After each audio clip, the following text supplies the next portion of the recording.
Hello students, welcome to Vijetha IAS Academy. This is Murali Chawla, your faculty for history.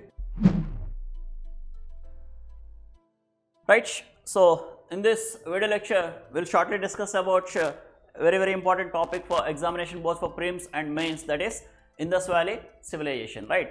So it's a very important topic for examination because continuously UPSCs tend to ask questions both in prelims and mains from this topic, whether it is social life of IVC or economic life of IVC or religious life of IVC or the town planning aspects of IVC. So the UPSC tend to ask frequently the questions from this particular section, right?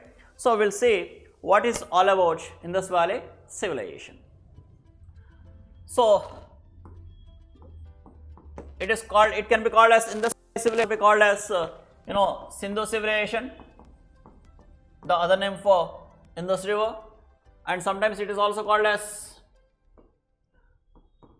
Bronze Age civilization because it is the age of usage of bronze, or we can also call it as Saraswati civilization as well because it also lies on the Gagar-Hakra channel. So that's why we can use multiple names for this, that is Sindhu civilization, Saraswati civilization, Bronze Age civilization, or most importantly you can also call it as Harappan civilization because Harappa was the first site to be excavated, so and it was named after it. So these are the various names that can be used for the same civilization. So it predominantly lies, so coming to the geographical location of this particular civilization, so it predominantly lies on the floodplains of Indus and Gagar-Hakra Valley, right? So it lies on the floodplains of Indus and its tributaries, and as well as it also lies in the Gagar-Hakra channel. So this Gagar-Hakra channel, which is identified with the mythological Saraswati river, that's why we gave the name of Saraswati civilization to this IVC, right? So coming to the extension, so this IVC extended over India, Pakistan, and to some extent to Afghanistan as well, right? So it extended over India, Pakistan and Afghanistan. So actually it is the process of excavation of Indus sites were continuously going on, and we have nearly 1400 sites that were identified, in which nearly 900 sites lied in, right? So, and particularly in India, it extended over various states. We can say it extended over Punjab, Haryana, Rajasthan, Gujarat, to some extent Maharashtra, and to some extent UP as well. So these are the various states where Indus Valley civilization has been expanded in India, right?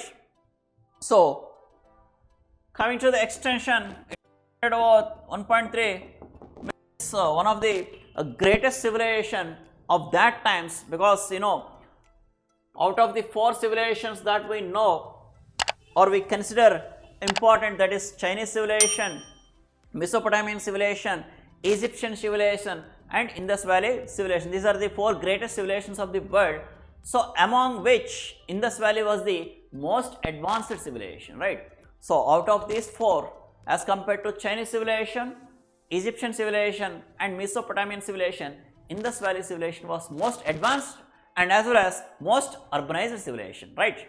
So this civilization, which forms part of Chalcolithic age, in fact we see this as the urbanized civilization, the urbanized stage of Chalcolithic age, which has been most advanced and most urbanized of those times.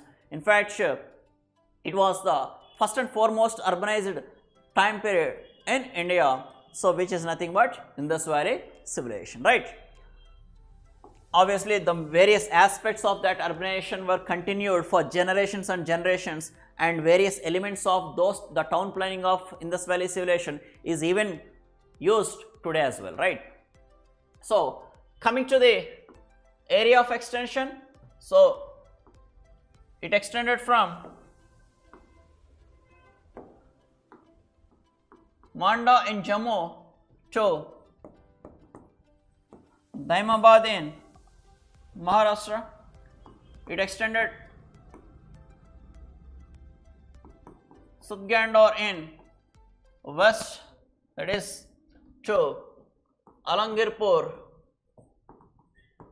in east. So these are the territorial extensions, that is north, south, west and east. So it extended from Manda to Daimabad and Sudgandor to Alangirpur, right. So obviously this civilization extended from 3300 to 1500 BC, right. So this is the time period where this civilization has been greatly expanded, that is starting with 3300 to 1500. See, however, we can divide this phase into different phases, or we can say early phase, mature phase and late phase. So we can say early phase is from 3300 to 2600, mature phase is from 2600 to 1900, whereas late phase is from 1900 to 1500, right. So the entire period of Indus Valley civilization can be divided into three phases. So early phase, that is the beginning stage of formation of Indus Valley. Mature phase, where they reached the peak in all aspects, whether it is economic aspects, town planning aspects, social aspects, right. And the last phase is the late phase, where they gradually declined or gradually disintegrated because of various reasons. So by 1500 BCE, so they gradually disappeared. This civilization greatly disappeared because of various reasons, that can be natural reasons, geographical reasons. So the reasons might be there were various reasons, like change in the course of rivers, invasion of some historians put forward the theory of invasion of Aryans, like some historians put forward the theory of floods, some historians gave the reason as earthquakes, right. So famines as well, change in the course of water, depletion of water resources. So because of these reasons, so they gradually disappeared by 1500. So this Indus Valley civilization, which started from 3300 and extended till 1500 BCE, so which eventually produced various very important aspects which were continued for generations and even continued to be in use even today itself, especially the various aspects of the town planning of Indus Valley civilization even used today, especially if you see that cities like Chandigarh, so which is a grid pattern city, which is nothing but an example of Indus Valley civilization, right. So this Indus Valley civilization is very known for various aspects, like urban aspects especially, and within that urban aspects it is very prominent example for drainage system. It's a prominent example for road structures, roadside pavements, and the usage of bricks at that time, which especially the burnt bricks they have used, and the measurements of the bricks they have used were accurate in nature. The ratio with respect to length, breadth and width of the bricks, they have maintained a uniformity, right. So this particular civilization can be talked for, for many reasons.